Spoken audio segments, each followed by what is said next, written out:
let me take the time out to say a hearty good morning to one and all. However you are listening to Classic Radio, wherever you're viewing GBN TV, hope all is well with you. Hope you had a great weekend and looking forward towards a productive week ahead of us. Let's say good morning to those of you who are listening and viewing via our social media platforms, Facebook page, YouTube channels. Good morning and welcome once again. It's to the point. It's Monday the 17th day of February 2025. Good morning once again. Let me say good morning to Mr. Sylvan McIntyre. Good morning to you, sir, and welcome. Good morning, GT, and thank you for the very warm welcome this morning. And let me take the opportunity to say good morning to our listeners, or followers, or viewers, or well-wishers. And there are a few persons this morning I would really want to greet. I speak of Mr. Carl Humphrey in Birch Grove. All right. And also Augustine. Those are two persons who are at home. They do have some physical challenges, but they follow us all the time. All right. And our folks at Glen and all those who really give us that kind of a support, more than otherwise, who meet us and tell us, pleasant good morning to you. Have a wonderful week. You know, reversing out of my driveway this morning, driver was coming and he stopped. You see, I would tell Sylvan you're reversing from a major into a minor. So they know, from a minor into a major. That's correct. So they know that we're going to raise the issue, right? That's what we become like the warden. I couldn't help it because that's how I'm going to get out. So I have to reverse out. So you say that I would call someone. Or should you reverse in to your yard and then probably come forward out when you're coming? It's the same thing. Well, you're not alone in that. There's a lot of people do those minor violations. It's happened. So, sir, my apology, but I couldn't help it. Sometimes it's all because sometimes the traffic conditions you have to hold it up, otherwise you wouldn't get out. It forces you. It forces you to do that. It may not be what you want to do, but you sometimes you have to. And that will be part of the unofficial discussion this morning in terms of. I know you're going to ask me about the last week and so on. But the traffic situation and the number of vehicles on the road, and I think the latest import of the number of vehicles and all that. I've been hearing about that also. That has been part of the conversation and so on over the last couple of days. Yeah. It's been an interesting week. Yeah. You know, in Grenada, we had some rain. Mm-hmm. Yeah, we had some rain for the last couple of days. It was good though, especially in the morning period when it fell, and then the situation would change up. Something about Grenada and rain. We get at that heavy showers, thinking that will be for the entire day. Yeah. Then it just changes around to the lovely sunshine, and you wonder. Some countries wish they could have it that way. I am not sure if it's only Grenada's rain. Maybe you're talking about in Grenada's context because I'm speaking of Grenada. That's where you've been here for a while, and so, but it seems as though that's a regional thing that's happening because I spoke to some of my colleagues across the Caribbean, and they are having similar rain patterns. Okay. It sometimes comes down really, really heavy. Sometimes it comes in part of the island, and other parts are not getting it. Sometimes there's just a small margin between one area and the other where rain falls. And so I believe that the reality maybe of climate change and climate variability that can be impacting us or affecting us. But in some way, the rain and the sun is really good for farming. So true. There are farmers who are happy for that. At least you get it in the morning period, and then in the course of the day you could have to do whatever you need to do on your property. So that's good for that. That's so good. And because we also have two seasons, a dry and a wet. Yeah. And then we have a hurricane season in between. Yeah.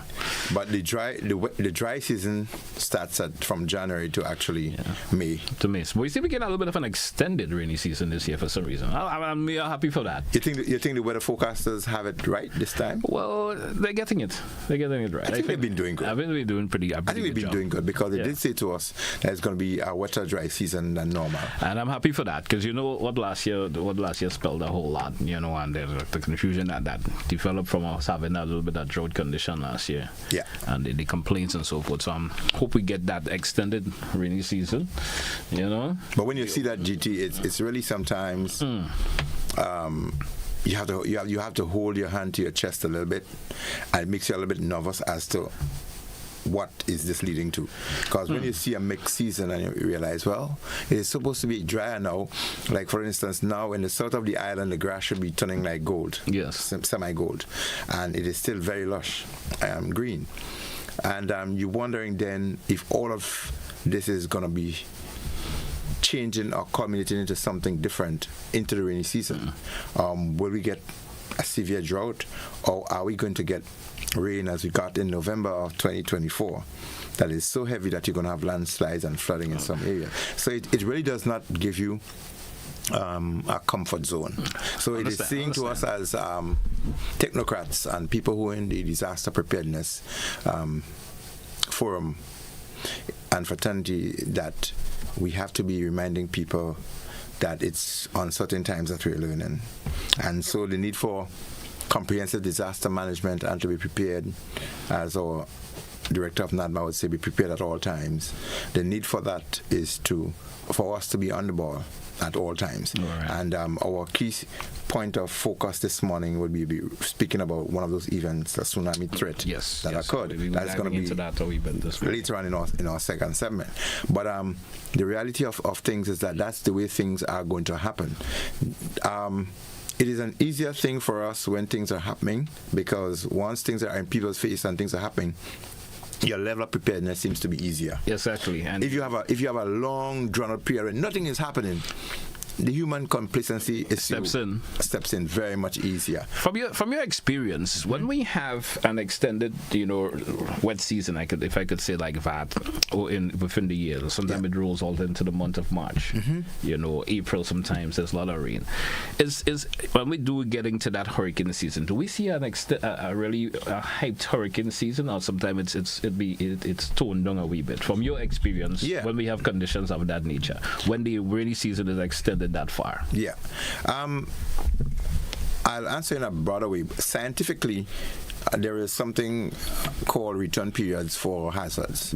When there is a cyclone, or sometimes you may have other tropical conditions, or you may have even wave action, marine actions that may occur. The scientific evidence shows that there are some return periods that will happen, and there would be some patterns that you can follow, and you could almost predict that certain things are likely to happen. What I've personally followed over the last couple of years is that there seems to be sometime when you get a very, very serious weather system, the next year or following year, you get a sort of a lull within. But what happens within then is that if you do have any type of hazard threatening, it is very severe. For instance, if you have a low hurricane season, the pattern seems to be when there is one that is impacting one of the islands, it's going to really devastate it. And if you look at what we had, if you follow me really carefully, you look at after we had Hurricane Ivan, then we had Emily that followed, which was not too strong, but was still very strong. And then we had a seeming lull, and it went on. And then throughout the Caribbean and so forth, we were not having all of these. We were having in between. In 2017, we had the BVI, the Tortola, and these places and so on. Was it Maria or something like that? Omar and Maria. And then in 2019, we had Dorian that devastated, and then there was a big lull in between where you had a little threat, and then we came up, and then we get this category 4-5 that came through and devastated a few of the islands within the Caribbean. So in terms of our direct effects here in Grenada, what I've seen is that when you have these breaks, when you have a wetter, drier season, it seems as though it draws either extreme heat for 1 or 2 months, or you may get heavy showers lower down towards the end of the year in one of those. That has been my own personal experience with those. So the point I made earlier on still is very relevant, that we need to follow these patterns and these changes, but not to allow ourselves to be taken off guard. That when they do occur, we just caught locally with our hands off. From my personal experience, paying attention to whenever there's an extended dry season, there always seems to be, of course, when the hurricane season pops in now, it always seems to be a little more devastating than when it's wet, wet on the old. Example for Hurricane Ivan, if you remember, that's that year. It was excessively hot. Even the year before. It was excessively hot. You remember very well, and even though you look at last year, 2024, the heat was over there a whole lot, and then we saw what Beryl brought along. You understand? So if you pay attention to the pattern, sometimes you expect the season to be at a level like that. And this is why you would hear some technocrats and some economists and some developers will also say to you that you need to listen to the experienced people. Yeah. Or you need to listen to and incorporate local knowledge, because the tradition of looking at warnings and so on. Somebody was telling me a couple of days ago about we did have some earthquakes and we did have some conditions that occurred, and the animals were reacting to it even before it happened. Okay. One lady was telling me that I can't remember exactly, but she was saying that her dog was reacting to the situation and then it happened. And I said yes, because I think it's the earthquake itself. Okay. I said what they do feel and sense it even before it happened. Yes. And their reaction changes. And it is really evident, even with the trees, some of the creatures like insects and all these, they are good indicators. And so even if we create scientific models that may give us forecastings and predictions, but some of the local knowledge of some things that are likely to happen and the experience of what has happened in the past with what is likely to happen in the future, you can listen to the older persons and they will tell you that some things. For instance, engineering and designs in particular areas, they will tell you that many years ago there was a stream in this area, or there's a massive drain or something and this area, this is what used to happen. But modern day people would come with not a lot of environmental impact assessments conducted, taking into consideration the local knowledge, and then they would go on and construct or build certain things, and later on they would find the effects of it. And so you have to repeat things continuously, building drains and back walls and all, and then you realize it collapsed. And there are a few places in Grenada where that is actually happening. And I've heard of stories where people have indicated and said, this is what is happening or has happened in this area. You should not. And people went on to do it. Sometimes you watch areas where, especially with back walls and stuff are built, and you have to say to yourself, something may have occurred there 50 or 60 years ago. Correct. Reason why that wall was built. Correct. And then, you see some major project or development take place, and then you see what occurs. Yes. And then we have land slippage. The wall didn't hold up anymore because at the time it was done. And you want to know, because of that heavy load on that property now, you see what occurs. Yes. Yeah. But over the last, apart from the rains and the threat that we had, the conversation has been the concern for, again, noise pollution as a result of vehicles and those loud horns. Yes. And the loud horns too spill out from the larger vehicles that are on our roads. The bigger of the conversation I've heard so far is the concern about those huge trucks with multiple tonnage and all that on our streets, and the way they are driven. That has been one of the more prevalent conversations I've been having. And the use of our roads, we've had a few accidents occurring. Some of them look and should have been prevented, but again, there are a lot of factors in them. We had a few minor ones across country. One of the things I was trying to follow too, though, I'm not too sure if on your program that the police did come and give the statistics on accidents. Well, there was some statistics the week before. I can't recall them right now in terms of the amount of accidents and stuff that occurred between last year and early and the first, and this just a couple of months within this year. There was some stuff that was given, So, but one my question I would like to ask, of course, you may have that more contact within the RGPF. What can be done? What can be done within the traffic department, especially in reference to those the truck problems that we would say that folks are having? What could really be done? Is there a time factor that could be implemented? A lot. For, let's say, the uses of these trucks on the nation's road, you are permitted to run between so and so time because of the obstructions that you cause. You understand? Yes. Your take on that?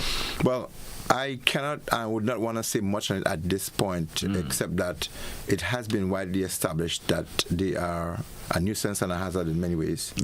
And so, from even having spoken personally to the Commissioner of Police, and I've spoken to some concerned citizens, and I've spoken to someone who has some contact with the Board of Transport, the Transportation Board, etc., and they are aware of the concern, and they are considering to do some things about it. So in essence, yes, there's a lot that could be done, but the whole aspects of the consideration and the discussion has to be undertaken, because it's like you want to hold a crayfish and you don't want to hit and miss. You don't want to give it the hook and then it zip in and then you come back and you won't catch it. Yeah. So you want to be able to do the You don't want more of a reactive decision making. That's correct. And then it's so they want to hold the discussions more and look at the options. Yeah. And it makes good sense as well to engage those persons before even you designing some, penal structure that will cause them to pay fines or otherwise as a result of certain things. But it is a national consideration as to how they should be guided. And as we mentioned on the program last week, I think we must go to the point where they are regulated in a sense where even given times to operate. Okay. And I also think that should be coupled with construction activities even on our roadways. The amount of traffic and what's happening in Grenada is a fast-moving country, I would dare say that. And we are reasonably stable economically in terms of how things are happening. And people's lives are going on. So we have to revisit how we do construction activities and places. For instance, I spoke of that strip of road between the mall and the Montrouge highway road, between those, and they stripped it a couple of weeks ago. I passed there this morning and I know the work is moving on, and I'm sure they're going to concrete that strip of road rather than asphalt. So you can see they are putting the BRC and the form work is undertaken right now. So maybe in a matter of days they'll probably cast that entire thing and then allow some days for it to cure. So people can be rest assured. I was hoping that they were going to be able to give the public some information on that. But once that strip of road, they cast it, they would have to allow time, which we were not doing very well in the past. People are so hurried to use those ways that they do not give the concrete and so on enough time to set. And there's a 7 to 21 days period based on the PSI of the aggregate that is being used, that you must allow for time to set and for it to be of its best result. And if we run on that too quickly, you will compromise the foundation and the structure of it. So that's a good piece. But in addition to that, outside of the entire road and the use of the heavy vehicles and the little accidents and so on, there's one other thing within the last week that came to mind: the humps on our streets with the pedestrian crossings. Some of them are used as pedestrian crossings, and we spoke about it before, zebra crossing, and they're not painted. They are setbacks, and I think personally that we should move to the points where there should be a national discussion as to whether or not we need humps as much across our streets, or whether or not our enforcement measures should become more stringent. And I believe in the latter, that we should enforce the law a bit more and not slow down the pace at which we should move. If you look at some areas where people have to slow, very slow, and go over these humps, it puts a setback in movements and creates back up in other areas. I think in our areas of risk, higher risk, like busy areas, shopping areas, schools, medical facilities, etc., you can have humps as you approach those. But in our general open ways and so forth, people need to move at a certain pace. So we need to probably revise the speed miles per hour as well, and regulate it properly, enforce it properly, and put fines that people it would be a deterrent for people. But you cannot have these humps across countries and they're not painted. I've been to the West. Victoria, Victorians, you have a beautiful village and a community. Your river is nice, but the streets and so on and the humps, a few of them going up that West Coast, they're not painted. And I've been using them, and you just find yourself just bumping into those. So while it slows people down in a way, it creates a hazard. But the parts providers, they will make a lot of money, because your springs, your bushings, your shocks and these things, they are deteriorating so heavily because those humps are not painted and people just bump into them, and you don't have to be speeding beyond the speed limit to go to them and they damage. So we need to either maintain them properly, regulate them properly, have them put in strategic area, or remove them altogether. I mean, there are areas where the humps are needed. needed, I will. I know, of course. There are areas that's needed, but there are areas where I think, as you mentioned, it slows the traffic down to a point. Yeah. Because so often that the vehicles don't have to slow down, and you know when once a vehicle slows down, you're going to get that pile up very quickly. So sometimes they are not needed there. Yeah. I, for one, I don't know if you agree with me that those humps on in front of the bus terminus, I think they are not needed in my opinion, because I think it slows the traffic. And you're right in the city, right? And how much I think right in the city, how fast you could drive, right in the city there, and I think sometimes it could get the traffic moving faster. Okay. To clear up, other than you have to always slow down to go over. Right. Some vehicles are rather low depending on the height of it, so it takes a longer time to go over than some vehicles. It's just my opinion. You're making really I think that sense. one and those and I think they're just not. You're making really good sense, and for us, our conversation I think is really useful, and we need to have that more as time evolves and things, the country develop and things are happening. We need to revisit situations. It might have been applicable then, yes, a couple of years ago, but we realize with the process of time, science have changed a whole lot. It is not very relevant, and so we need to be able to take some measures. But I believe humps in general, it's a reflection of our inability to enforce laws effectively. Yeah. And if everywhere somebody speed, we're going to put a hump, it says something about our penal and our enforcement system. I agree. We do for a break. Let's take a break. Come back. We come back to our substantive, of course, conversation this one after break. Stay with us, folks. We'll be right back. Don't touch it out.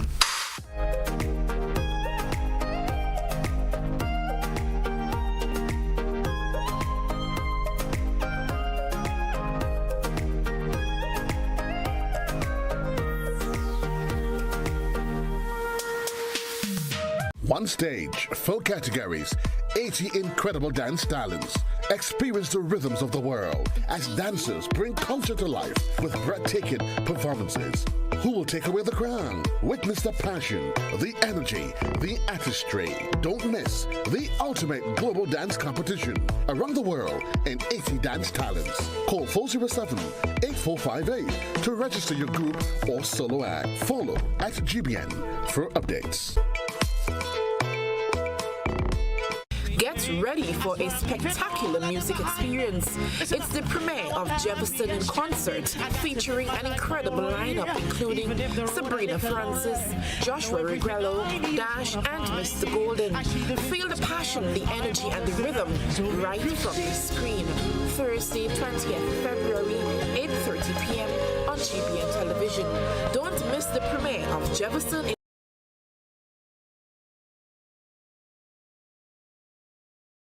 Concert, only on GBN.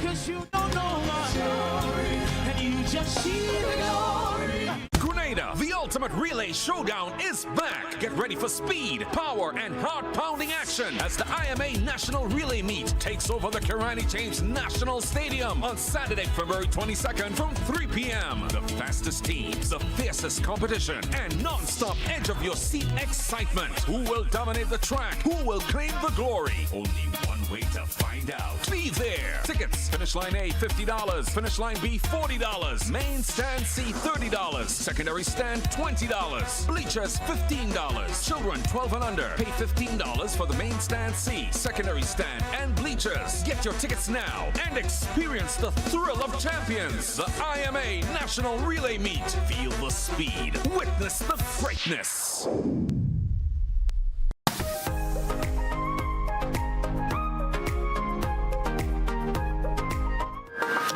Welcome back to our listeners. Welcome back, viewers. It's To The Point, Classic Radio, GBN TV.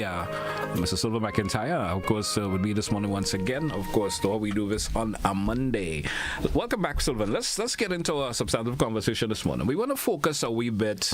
Last week, as a matter of fact, we saw there was a major earthquake taking place, and then we had those tsunami warnings that went out. Maybe there were not any major tsunami that have taken place that created any destructions or anything of the sort, but how prepared are we, or should we be prepared, especially when earthquakes of that magnitude occurs? I mean, we're happy didn't happen close to our region as much, or the part of the region, but how prepared should we be, especially for that taking place and the likelihood of that taking place? So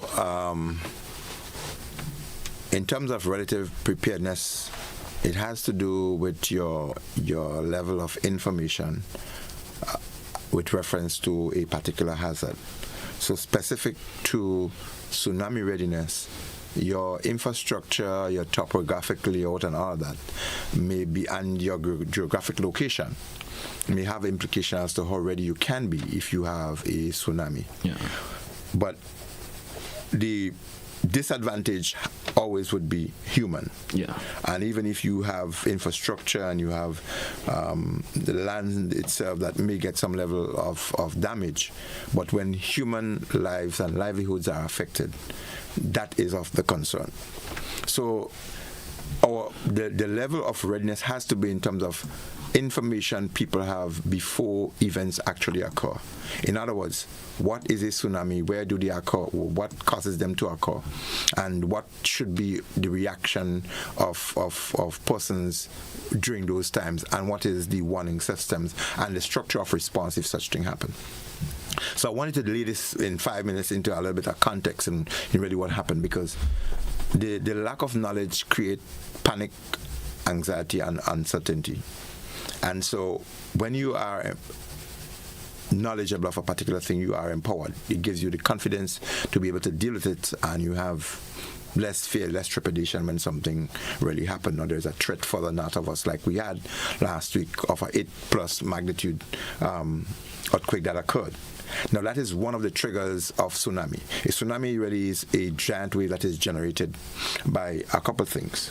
You can have an earthquake in excess of, these days you go 6 point or 8 point plus earthquake that occur, and usually once you have earthquakes occur within those magnitude, there is an alert or a warning process that goes out. And I'm saying in this case, one of the triggers happened to have been an earthquake. Now, when an earthquake of such magnitude, especially at 8 point plus, it says that a tsunami is very likely to be generated after such a force. An earthquake can create a couple of things. One, it can create a huge displacement of body of the ocean's depth, meaning that you can have a landslip in the depth of the ocean. When that happens, you can have the displacement suddenly of huge volume of water in the ocean space. And what that would do, it generates a force that pushes the water outward in particular direction. As a result of that force, it pushes it inland, and low-lying areas are most vulnerable for such a force. When a tsunami is generated, it causes supersonic speed. And I said supersonic, meaning that if you look at those fighter jets and so on that have been used, those are supersonics. Mm-hmm. And so that's the pace at which these waves would move. And so once there is an earthquake, immediately the warning system should be triggered once it's beyond 8 on the Richter scale. Okay. Now, tsunamis are also caused by meteorites, or these things that are flown into the atmosphere and so on, heavy ones that may fall. Same thing. It gets into the ocean space and it can create huge volume of water, and it can push them across. It can push them 360, 90 degrees, as the case may be. It depends on the impact of the force and the size of the meteorites that may have fallen in that space. And so tsunami could be generated as a result of that. The other thing that, and this is now especially related to Grenada, which is also threatened, you have submarine or underwater volcanoes. And again, it depends on the magnitude at which you have those eruptions of volcanoes. That can displace huge bodies of water, and it can also generate tsunamis. And so Grenada is particularly at risk with Kikam-Jenny and Kikam-Jack, because we do have those submarine volcanoes that can create that kind of an impact. Now, if we also have on-land volcanoes that erupt as well, and huge landmass also goes into the ocean, that could also generate tsunami. What is the threat for persons or people who live in low-lying areas? Mm-hmm. It means that you have limited time to react to a tsunami. Mm-hmm. And so a tsunami with an earthquake generated to the north of us, like the Turks and Caicos, Cayman Islands, Jamaica, Haiti, and these places. We had one, I think in 2006, there about a couple of years ago, that there was a warning for that earthquake. And from the time it occurred, it gave only about 20 minutes warning period for us way down here in the south to have reacted to that situation. And I think I mentioned this before, that by the time we actually got the message that a tsunami warning was out, it would have already hit us. Yeah. So the point I made in terms of knowing what to do prior to it happening, it is very, very critical. Yeah. But for reassurance, technically, earthquakes cannot be predicted.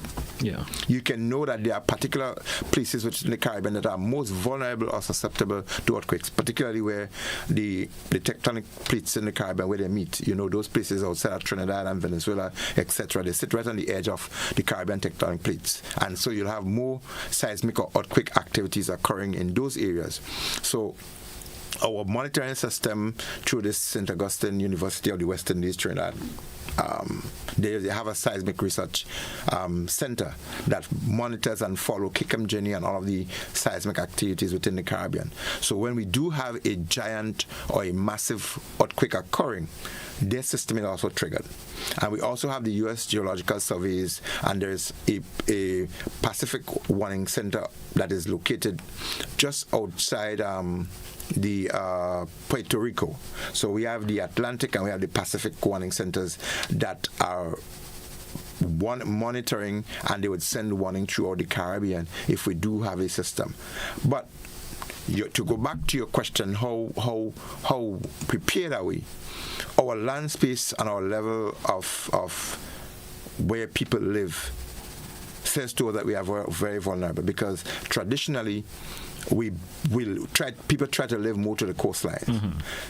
To our advantage, we do have from 0 or from 10 or 20 feet above sea level, the land space could go up to 200 plus, and that in itself is an advantage to us in that some of the force of tsunamis could be broken because we do have high rise close to our coastlines. Yeah. But our lower line areas are particularly vulnerable.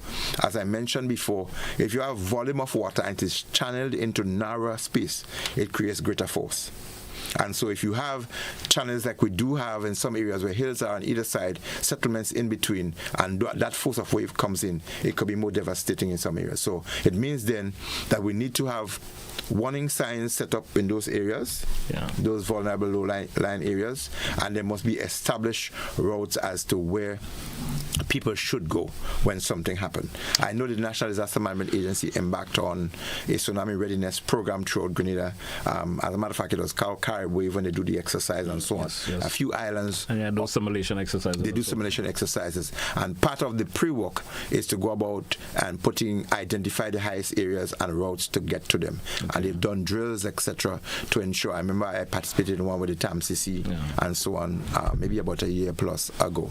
And so once people have this information, saying to them that if you hear, you see, you feel, run. Yeah. That's the bottom line. You hear the sea rumbling, you see the water receding, you feel a strong earthquake, you should be looking to move to the highest point. Let me also ask you this, Mr. McIntyre. How important it is for citizens to heed to these warnings, even though it may not be, in our particular territory for some reason or the other. We always feel, well, that's happened in Trinidad or that's in the Tucker Caicos. And how important for us to pay attention to these warnings when these warnings are given out? It is very, very, and I would say critically important that we learn to trust our warning systems. Yeah.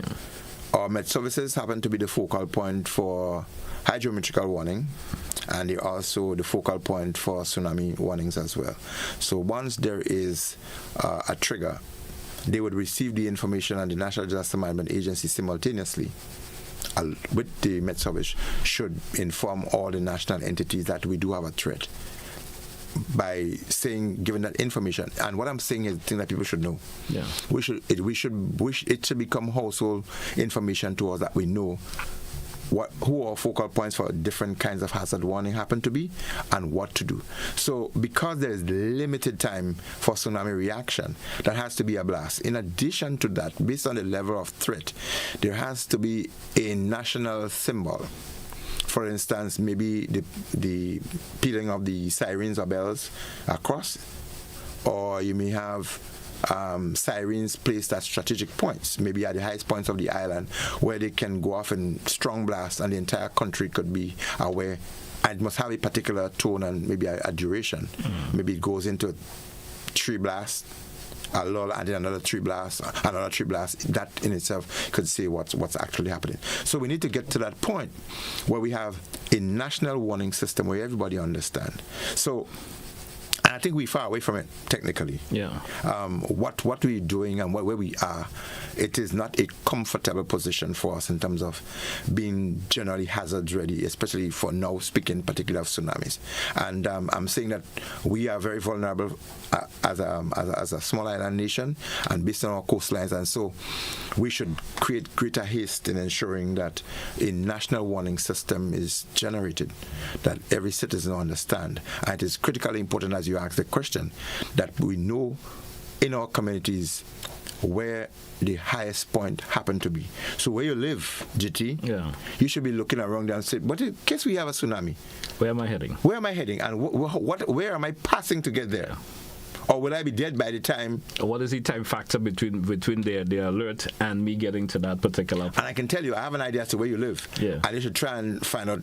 You get closer to GBN by coming up some track at the back and so on, getting to I don't know if that's your highest point. Well, but I know there are some roads or little tracks in between that come up. They are. You need to practice them. I haven't used them in a long time. You need to practice them, find and say it jokingly. I haven't used them in a long time, but they are here that you can get there in a matter of minutes. In a matter of minutes. And this is what we need to do. We're preparing for hurricanes, and we said during the hurricane season, you trim your tree branches, take down the coconuts and the fruits, etc., and open drains and all that, and we do that during the hurricane season technically.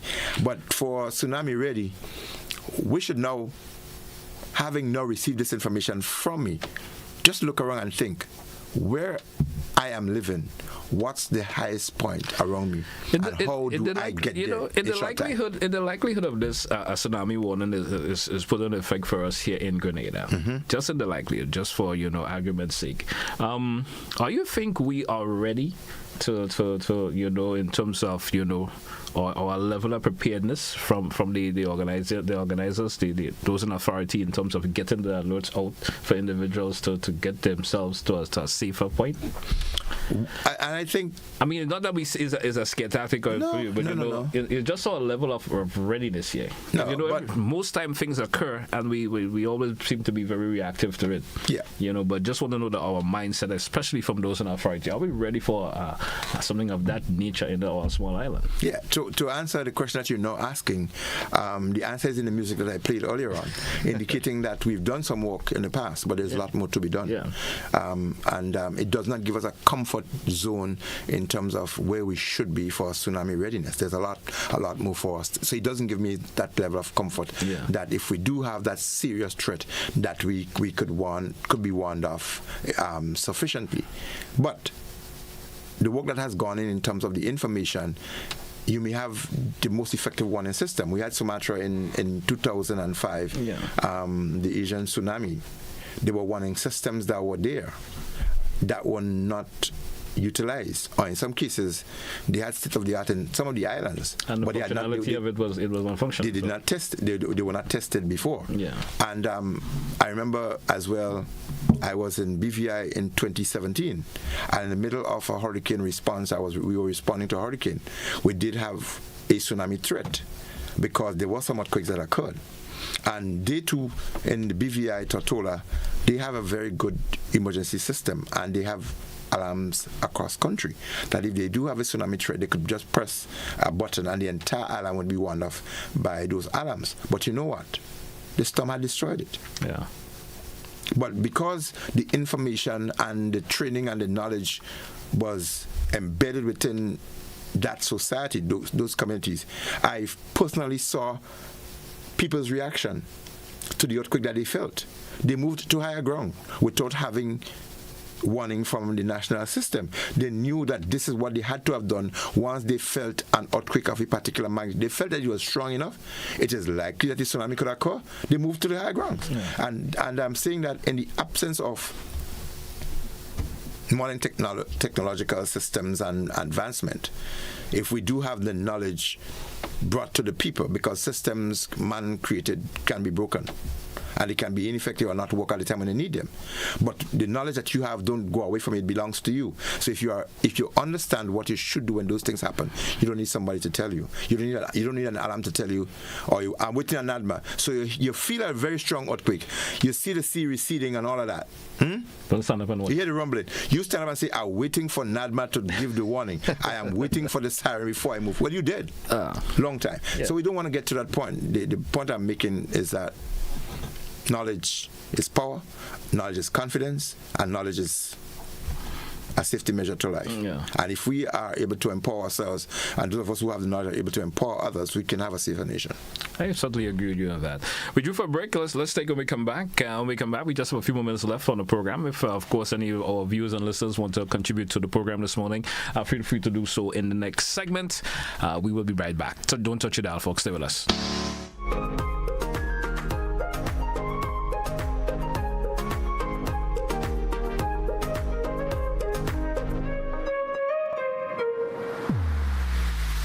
Looking to take your business to new heights?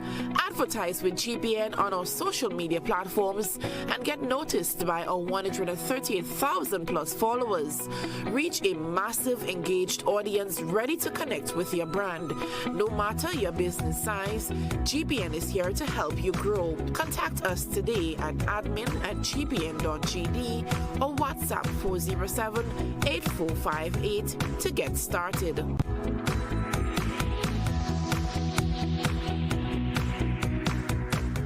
Get ready for a spectacular music experience. It's the premiere of Jefferson in concert, featuring an incredible lineup including Sabrina Francis, Joshua Regrello, Dash, and Mr. Golden. Feel the passion, the energy, and the rhythm right from the screen. Thursday, 20th February, 8:30 p.m.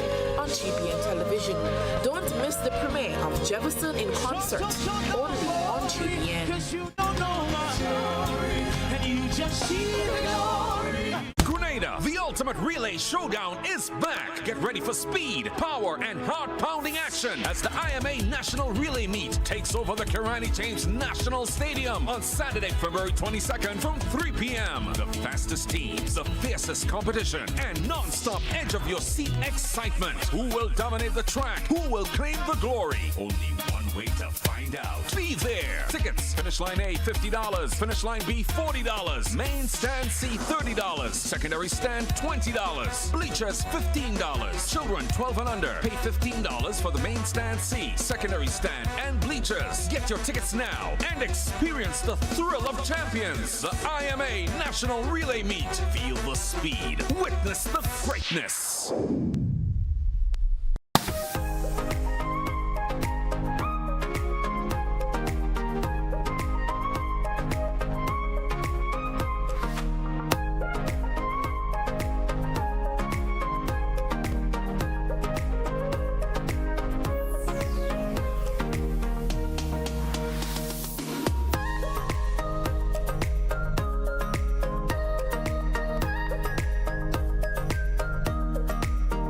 One stage, full categories, 80 incredible dance talents.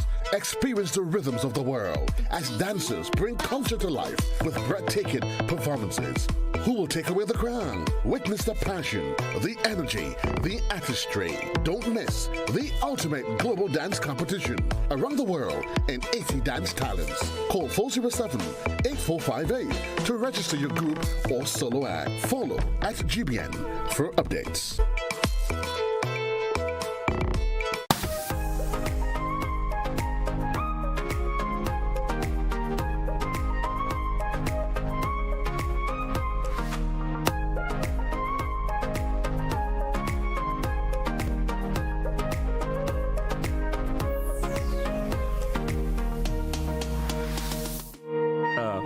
Welcome back, listeners. Welcome back, viewers. We have approximately 10 minutes or so left on on today's program. If you do have a question or two as relates to the conversation we've been having this morning, feel free to give us a call, and we'd certainly like to hear from you. Let's go to the phone line. We have our first caller. Caller, you're live. Good morning. Good morning, GT and Mr. McIntyre. Good morning, Mr. Mr. McIntyre. Yes, sir. All the volcanoes on the island, like the one in Port Louis, Granitang, St. Catherine. People say sometimes, guys say when they go on hike, sometimes they hear the one in Mount St. Catherine rumbling. Yeah. I don't know if it's that true. Yeah, but I know the underwater volcano. You think that's all the volcano we have on the island, or there is more? That's all. Thank you very much. Okay, well, the scientific survey has not indicated that there are more active volcanoes on the island, but there are existence of the evidence that we are seismically active, meaning that volcanoes and the outcome from volcanoes are present on land. But what is officially registered is that Grenada has St. Catherine as an active volcano, and some of the hot springs that you see around, some of them emanate from that volcano. Okay. There could be others that are not yet discovered, but the evidence of hot springs around the island says that the possibility do exist. But whether or not there are more volcanoes in Grenada or not, the important thing is that we know that we do have a volcano, and it takes one to create some devastation. Okay. And we do have two that are identified at the Kikamjani area. They call Kikamjani and Kikamjack. As a matter of fact, what the survey has shown that there's a ridge, like a mountain ridge, and the outstanding figures, they happen to be Kikamjani as one and then Kikamjack as another. Okay. But that area outside there, that is 9 kilometers north of us, is very seismically active. Okay. We do have another caller. Caller, you're live. Good morning. Good morning, GT, and morning, Mr. McIntyre. Good morning, sir. Are you hearing me? Yes, Loud and sir, clear. Go right ahead. Yeah, I'm not saying I'm special or I'm different, but, a few days before the warning of the tsunami came on, and even after, I've been feeling tremors. I remember speaking to somebody on the phone, and I said, I suspect that there's some stuff happening, and they said, what do you mean? And, soon after, those things, the news and so on come, and even after I'll be sitting on my chair, and then I just feeling the vibes, I hope I'm not, going insane or so, but I'm saying that to say, when Mr. McIntyre said the animals, they feel the vibration even long before, and we had the same capability, but we have lost that. No, so much for that. I think we need to make disaster preparedness, disaster response ableness more fundamental in this country. For instance, I've been thinking about, we are a few months away from the hurricane season. Mm-hmm. And to me, the way we're behaving like if nothing would happen, we should be, from a frightened, fearful point of view, but building capacity and, enabling our resilience so that if anything happens, we'll deal with it. But to me, we go business as usual, doing whatever, cutting down everything, and then we hope that God would save us. So please, Mr. McIntyre, let us help us to get those in authority and others. We need to do something different than what we're doing. Thank you very much. Yes. Thank you, caller. Thank you so much. So God is still a Grenadian, but God has multiple citizenship. He has dual, I know for sure, and he has multiple across. So Grenada is not the only person he looks out for. But I also want to just say what the caller said, that we have to just stay on the ball in terms of ensuring that we're in tune to nature. All right. We have a comment been made here by someone on the Facebook page, and they're saying, as much as I love the state of the new police headquarters on the Carnage, in the event of a tsunami, what about the safety and other things that would be inside of there? Would it be secured? And they asked you, Mr. McIntyre, what's your response in relation to that? Yeah, so as soon as that area was cited for a police headquarters, that's one of the considerations that came to mind immediately. Yeah. And so what had to have been done if they did not, I'm not aware technically, that an impact assessment relative to even tsunami had to be considered. And we cannot just sit back and say, well, something may or may not happen, but we have to put things in place. So it may not happen, but it is very likely it could happen.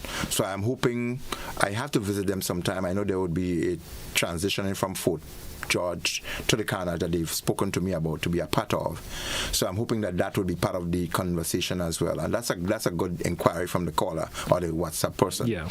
Those are some consideration if you live on that waterfront, even if it's a kind of a sheltered area for hurricanes, etc.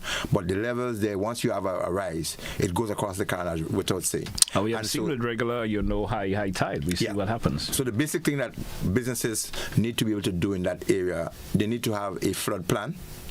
And and not just when there is a threat. It has to be consistent. So there are certain things that will be more vulnerable. For instance, your electronics, and if you do still have paperwork, they must be stored at a particular level. And then other things has to be in ways that if you do have a threat, that critical things can be shifted to other points. In addition to that, there should be, if you have to function on the front line, that there is a backup somewhere else. Okay. As part of the plan. All right. We still can accommodate another call or two if it comes really quickly. Let's go to the phone line. Caller, you're live. Good morning. Good morning, GT. Good morning, Mr. McIntyre. How are you doing? You okay? I'm good, thanks. I've got two suggestions. Well, first of all, my friend texted me this morning and she said there was an earthquake last night from between Venezuela and Grenada at midnight. I never felt a thing. I don't know whether you did. Nothing on the radio about that. But I was wondering about schools. Why don't NADMA organise talking to children? Because students need to know. If the parents forget to tell them, perhaps NADMA could go in and talk to the primary and secondary children because they need to know what to do as well. Okay, great. Okay. Thank you. Bye. Thank you. Okay. Thank you very much. So I know that they do have a schools program. Yeah. Maybe not as robust as it should be, and they do have a national school quiz that engages students in terms of their knowledge. But the caller is right in terms of we need to embed disaster risk reduction within our education system a bit more. Students actually felt an earthquake last night. Did you? I did not. When I go to sleep, I sleep strong. And I guess I live in the south of the island, and sometimes maybe you don't find them too much in that area. But people do feel them at different... As a matter of fact, the gentleman did say after that earthquake or prior, he had been feeling those tremors. People have been speaking about them. There are earthquakes and there are little tremors that are happening, and there are aftershocks from the major earthquakes that people will continue to feel. Okay, we do have another caller. Caller, you're live. Good morning. Good morning, sir. Thanks for taking my call. Mr. McIntyre? Yes, sir. Based on our experience with Beryl and Ivan, based on where you sit now, can you tell us in a confident way that if we was to get hit by any of these such hurricanes that we had before, we are in a much better position to respond? And you can elaborate a little bit as to what, if we're in a better position, you can elaborate a little bit as to what we would have learned from our previous two experience. Thank you, caller. Thank you so much. The caller question is loaded. Yeah. This program will not give us enough time. I could just answer short. Yeah, can we do have another caller? One thing that experience do to us, it puts us in a better position. So a short answer, yes, we're in a better position to respond. As to elaborating on aspects of it will take a longer time to be able to say specifically. But I know we are. All right. We have a caller. We have two callers online, but let's take this one first. Caller, you're live. Good morning. Via WhatsApp. Oh, good morning, Mr. McIntyre. Good morning, GT, good morning. Good morning to you, sir. Also, too. Okay, I have a quick question to ask Mr. Maguire concerning volcano, right? And underwater volcanoes, because I remember, right, growing up as a youth, you know, Mr. Maguire, you know, like when you go in to Carrico, and then you reach Isla Run, there is two rocks. They name them Upper Rock and Lower Rock. This is where the boats and them running race from starters usually go and make that cant and come back, you know, in the race, something like that. And also there is a little rock again. Okay, they call London Bridge, and there is a hole in it too.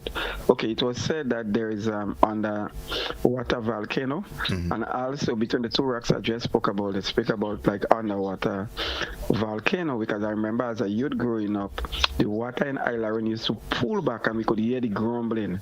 So I don't want you to to dismiss that, but I'd like you to do a little research, and next time you come back, maybe you could give me some information on that. Thank you, please. Have a great day. You too, sir. Have a good one. I can answer immediately, because that's just the area where Kikamjani is located, where he's speaking about. So, and Kikamjani is not just a minor area; it's an expanse that goes a bit at. I know that the depth is like 270 to 73 meters from the surface of the sea, from the top of the volcano to the surface. Of the water is just under 300 meters. But in terms of the expand, remember that if it is located just 9 kilometers, Kikamjani, from the north of us, which is from Sute, that's not a far distance. So true. And just where he's speaking about that general area, the Kikamjani area, is where Kikamjani is located.